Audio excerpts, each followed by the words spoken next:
Welcome to special analysis. నేను రమా మండవ. ఈరోజు అనాలిసిస్లో భాగంగా మనం తీసుకోబోతున్న టాపిక్ ఏంటంటే, సత్తెనపల్లి నుంచి అంబటి రాంబాబు స్వచ్ఛందంగా తప్పుకున్నారా, లేకుంటే జగన్మోహన్ రెడ్డి ఆయన బలవంతంగా తప్పించారా? ఈ ప్రశ్నలు చాలా సీరియస్గా వైఎస్ఆర్సీపీలోని హాట్ టాపిక్ అవుతున్నాయి. ఎందుకంటే ప్రత్యేకించి అంబటి రాంబాబు లాంటి ఒక వ్యక్తిని జగన్మోహన్ రెడ్డితో ఆయన ఎప్పుడైతే కాంగ్రెస్ని వీడి వైఎస్ఆర్సీపీ పేరుతో బయటకు అడుగుపెట్టే ప్రయత్నం చేశారో, ఆ డే 1 నుంచి కూడా అంబటి రాంబాబు ఆయన అడుగులో అడుగు కలుపుతూ వచ్చారు. ఆయన జగన్మోహన్ రెడ్డి తనను ఆదరించినా ఆదరించకపోయినా, టికెట్ ఇచ్చినా ఇవ్వకున్నా, పదవులు ఉన్నా లేకున్నా ఆయన ఒకేలాగా ఉంటూ వచ్చారు పార్టీలో. బట్ ఆయన కష్టంలో పార్టీ నిలబడకపోయినా, బట్ జగన్మోహన్ రెడ్డి కష్టంలో మాత్రం ఆయన ఎప్పుడూ నిలబడుతూనే వచ్చారు. అలాంటి అంబటి రాంబాబుకు తన సొంత కాన్స్టిట్యున్సీ అది సత్తెనపల్లి అనేది. అలా ఓడిపోయారో లేదో ఇలా సత్తెనపల్లి నుంచి అంబటి రాంబాబుని పక్కన పెట్టే ప్రయత్నం అయితే జరుగుతూ ఉంది. ఇది నిజంగానే అంబటి రాంబాబు అభిమానుల్లో కావచ్చు, ఆయన సన్నిహితుల్లో కావచ్చు, ఒక పూర్తి స్థాయిలో ఒక డైల్మాలో ఉన్నారు వాళ్ళు. ఈ ఇష్యూ అసలు ఎటు తిరిగి ఎటు వెళ్తుంది అనేది. అంటే ఇక ఆల్మోస్ట్ ఏదైతే సత్తెనపల్లిలో అంబటి రాంబాబుకి ఇక టికెట్ లేనట్టేనా, సత్తెనపల్లిని ఆయన వదిలేయాల్సిందేనన్న చర్చ కూడా జరుగుతోంది. ఇదే సమయంలో అంబటి రాంబాబు అలకపోలేరని కూడా కొంత ఆ పార్టీలో కొన్ని లీక్లు అయితే బయటకు వస్తూ ఉన్నాయి. దీని గురించి చెప్పుకునే ముందు మనం గతంలో జరిగిన పరిణామాలను కూడా కొన్ని హైలైట్ చేసుకోవాలి. సో మనకు తెలుసు అంబటి రాంబాబుకు ఒక క్లోజ్ గుంటూరు జిల్లా నుంచి రిప్రజెంట్ చేశారు. రేపల్లి నుంచి కాంగ్రెస్ తరపున ఆయన ఎమ్మెల్యేగా కూడా పనిచేశారు. అక్కడి నుంచి మనం చూస్తే వైఎస్ రాజశేఖర రెడ్డితో ఒక సుదీర్ఘ అనుబంధం ఉంది ఆయనకు. ఆయన రేపల్లి నుంచి పోటీ చేసి ఓడిపోయిన సమయంలో కూడా 2009లో ఆయన ఏపీ ఐఏసీ చైర్మన్గా కూడా పనిచేయడం జరిగింది. అక్కడి నుంచి జగన్మోహన్ రెడ్డి ఎప్పుడైతే తన తండ్రి మరణం తర్వాత వైఎస్ఆర్సీపీ పేరుతోనే ఆయన బయటకు వచ్చే ప్రయత్నం చేశారు, పార్టీని ఎస్టాబ్లిష్ చేశారు. ఆ క్రమంలోనే ఆ రోజు కాంగ్రెస్ని ఎదిరించారు అన్న పేరుతోని జగన్మోహన్ రెడ్డి వెంట అనేక మంది వైఎస్ ఫాలోయర్స్ కానీ వైఎస్ అనుచరులు కానీ నడవడం జరిగింది. ఈ క్రమంలోనే జగన్మోహన్ రెడ్డికి వైఎస్ చనిపోయిన దగ్గర నుంచి కూడా జగన్మోహన్ రెడ్డి వెంట ఉండి ఆయన నడిపించిన వ్యక్తి ఎవరంటే అంబటి రాంబాబే. జూపూడి లాంటి వాళ్ళు స్టార్టింగ్లో వచ్చినప్పటికీ వాళ్ళందరికన్నా ముందు ఉండి జగన్మోహన్ రెడ్డి వెంట నడిచింది మాత్రం అంబటి రాంబాబే అంటంలో ఆశ్చర్యం లేదు. దాన్ని అక్కడి నుంచి మనం చూసుకున్నట్లయితే ఇక అదే సమయంలో పార్టీ స్పోక్స్ పర్సన్గా, పార్టీలో కీలక నేతగా కూడా అంబటి రాంబాబు భాగస్వామ్యం అవుతూ వచ్చారు వైఎస్ఆర్సీపీలో. పార్టీ తరపున వాయిస్ వినిపించడంలో, జగన్మోహన్ రెడ్డి వాయిస్ని జనంలోకి తీసుకెళ్లడంలో కూడా అంబటి రాంబాబు ముందు వరుసలోనే ఉన్నారంటే కూడా అది ఆశ్చర్యం కాదు. ఎస్పెషల్లీ 2014 ఎన్నికలు వచ్చేటప్పటికి అంబటి రాంబాబు ఫస్ట్ నుంచి కూడా ఆయన రేపల్లే కాబట్టి రేపల్లి మీద ఫోకస్ పెట్టే ప్రయత్నం కొంత జరిగింది. కానీ ఇక లాస్ట్ ఎలక్షన్ వచ్చేటప్పటికి అంబటి రాంబాబుని సత్తెనపల్లి పంపుతారన్న ప్రచారం కూడా జరిగింది. కొంతకాలం అలా ఇలా దోబూచులాట ఆడుతూ అంబటి రాంబాబుని కొంతకాలం జగన్మోహన్ రెడ్డి హోల్డ్లో కూడా పెట్టారు. ఈ క్రమంలోనే అంబటి రాంబాబు తన టికెట్ తెచ్చుకోవడానికి జగన్మోహన్ రెడ్డితో కూడా ఆయన వాగ్వివాదానికి వెళ్లాల్సిన సిచ్యువేషన్ 2014లో వచ్చింది. ఈ క్రమంలోనే లాస్ట్ మినిట్లో అంబటి రాంబాబుకి సత్తెనపల్లి టికెట్ అనౌన్స్ చేశారు. అయితే అప్పటికే టీడీపీ నుంచి నర్సాపేట నుంచి తీసుకొచ్చి కోడెల శివప్రసాద్ను, దివంగత నేత డాక్టర్ కోడెల శివప్రసాద్ను తీసుకొచ్చి సత్తెనపల్లిలోని చంద్రబాబు నాయుడు ప్లాన్ చేశారు. అది కూడా ఆయనకు బలవంత పెళ్ళే. కోడెలకు ఇష్టం లేకపోయినా తీసుకొచ్చి సత్తెనపల్లిలోని ఆయన పెడతాం జరిగింది. అలాంటి సత్తెనపల్లిలో కోడెలతో పోలిస్తే అంబటి రాంబాబుకి పొలిటికల్ ఎక్స్పీరియన్స్ కానీ, అదేవిధంగా రాజకీయ అనుభవం కానీ కొంత తక్కువే అనుకోవచ్చు. అలాంటి కోడెల మీద అప్పటికే ఆయన సుదీర్ఘకాలం మంత్రిగా కూడా పనిచేస్తున్నారు, ఎన్టీఆర్ హయాం నుంచి చంద్రబాబు నాయుడు హయాం దాకా.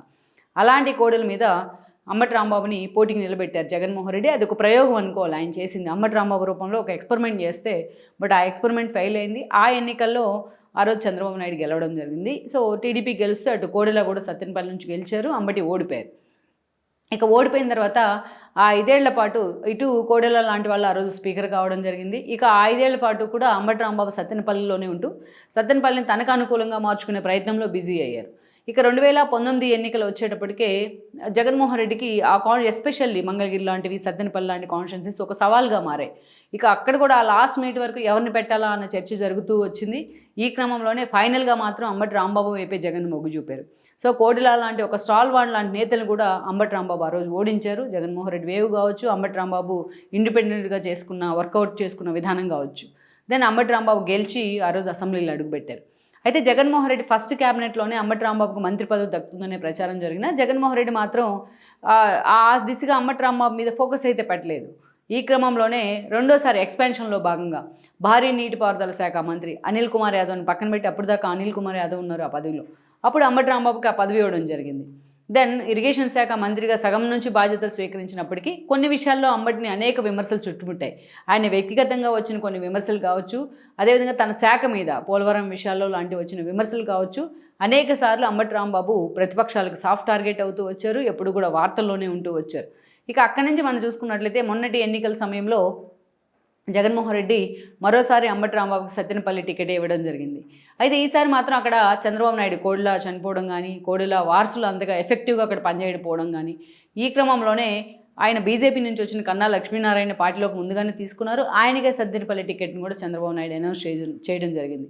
సో సత్తెనపల్లి నుంచి అటు కన్నా లక్ష్మీనారాయణతో పోల్చిన ఈయన జూనియరే అంబటి రాంబాబు. సో కన్నా లక్ష్మీనారాయణ మొన్న ఎమ్మెల్యే కావడం జరిగింది టోటల్గా కూటమి వేవ్లోని. ఇక అంబటి రాంబాబు ఓడిపోయారు. ఓడిపోయిన తర్వాత ఈరోజు జగన్మోహన్ రెడ్డి వెంట గత 6 నెలల కాలంగా మనం చూసుకున్నట్లయితే ఓడిపోయిన నేతల్లో ఎవరు కూడా జగన్మోహన్ రెడ్డి వెంట కనిపించరు. జగన్మోహన్ రెడ్డి పిన్నెల్ని పరామర్శకు వెళ్ళిన దగ్గర నుంచి పార్టీ తరపున జగన్మోహన్ రెడ్డి తరపున ఆ పార్టీ వాయిస్ వినిపించడంలో, ప్రభుత్వ వైఫల్యాలను హైలైట్ చేసే విషయంలో కూడా అంబటి రాంబాబు ముందుంటూనే వచ్చారు. చాలామంది అనుకున్నారు కూడా ఇంతమంది నేతలు ఏమయ్యారు, అంబటి రాంబాబు ఒక్కడే జగన్మోహన్ రెడ్డి వెంట ఉంటున్నారు అనేది. తన లాయల్టీని మరోసారి జగన్మోహన్ రెడ్డి కోసం ఆయన చూపిస్తూ వచ్చారని అనుకోవచ్చు మనం ఆల్మోస్ట్ 6 నెలల కాలంగా. దెన్ మనం చూసినట్లయితే అలాంటి అంబటి రాంబాబుకు ఈరోజు కాన్స్టిట్యున్సీ విషయంలో మాత్రం జగన్మోహన్ రెడ్డి అన్యాయం చేశారనేది ఆ పార్టీలోనే జరుగుతున్న చర్చ. ఈరోజు అంబటి రాంబాబు గుంటూరు జిల్లాకు పార్టీ ప్రెసిడెంట్గా ఉన్నారు. పార్టీ ప్రెసిడెంట్గా ఉన్న తన సొంత కాన్స్టిట్యున్సీ సత్తెనపల్లె ఇప్పుడు, ఎందుకంటే రేపల్ని ఎప్పుడో మర్చిపోయారు ఆయన. అలాంటి అంబటి రాంబాబుని పక్కన పెట్టి గజ్జెల సుధీర్ని తీసుకొచ్చి అక్కడ పెట్టే ప్రయత్నం అయితే చేశారు జగన్మోహన్ రెడ్డి. సో ఈ క్రమంలోనే అంబటి రాంబాబు నిజంగానే నిరాశకు గురయ్యారన్న కొంత లీక్ అయితే బయటకు వస్తూ ఉంది. But at the same time మనం చూసినట్లయితే అంబటి రాంబాబుకి గుంటూరు జిల్లా అధ్యక్ష బాధ్యతలు ఉన్నాయి కాబట్టి ఆయన పక్కన పెట్టారనేది అయితే ఇంకో చర్చ అయినప్పటికీ, బట్ అంబటి రాంబాబుకి కనీస సమాచారం లేకుండానే సత్తెనపల్లి నుంచి ఆయన పంపించే ప్రయత్నం చేశారు అనేది ఇంకో చర్చగా చూడాలి. మొత్తానికైతే అంబటి రాంబాబుని బలవంతంగా ఆయన ఇక్కడ నుంచి సత్తెనపల్లి నుంచి పంపించే ప్రయత్నం అయితే జరిగిందని మనం అనుకోవచ్చు. సో ఓవరాల్గా మరి అంబటి రాంబాబు భవిష్యత్ కార్యాచరణ ఈ విషయంలో ఎలా ఉండబోతుంది? అక్షరాల జగన్మోహన్ రెడ్డి ఫార్ములాని ఆయన ఫాలో అయ్యే ప్రయత్నం చేస్తారా, లేకపోతే మరొకసారి సత్తెనపల్లి మీద ఫోకస్ పెట్టే ప్రయత్నం చేస్తారా అన్నది మాత్రం మనం చూడాల్సి ఉంది. ఈ వీడియో మీకు నచ్చినట్లయితే please share, like and subscribe R24 Telugu.